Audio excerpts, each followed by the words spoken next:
যাক, ভারতে কেন আসবে? যেই যে কিছু লোক লেখে না ভারত এই ভারত ওই ভারত সেই, খুব ভারতীয় জিনিস বর্জন করুক, ভারতে আসা বর্জন করুক না, ভারতের বিছানা বন্ধ করুক। কে দেখুন বলে ভারতীয় পণ্য বর্জন করো, ভালো কথা।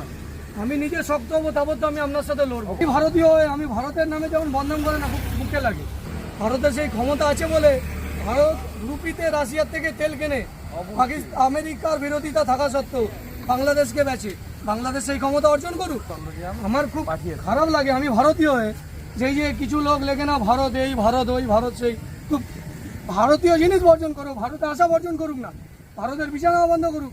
চায়নায় চিকিৎসা করাতে যাক, পাকিস্তানে চিকিৎসা করাতে যাক, ভারতে কেন আসবে? ভারত বাংলাদেশ সেই জায়গাটা তৈরি করুক না, তবে বলুক ভারতীয় জিনিস বর্জন করুক। সুবিধাবাদী মানুষগুলোকে না ইতিহাসটা 71-এর আগে আর 47 থেকে 71 এই ইতিহাসগুলো পড়ানো উচিত। অবশ্যই সে বঙ্গবন্ধু মুজিবুর রহমান এমনি এত আন্দোলন করেনি।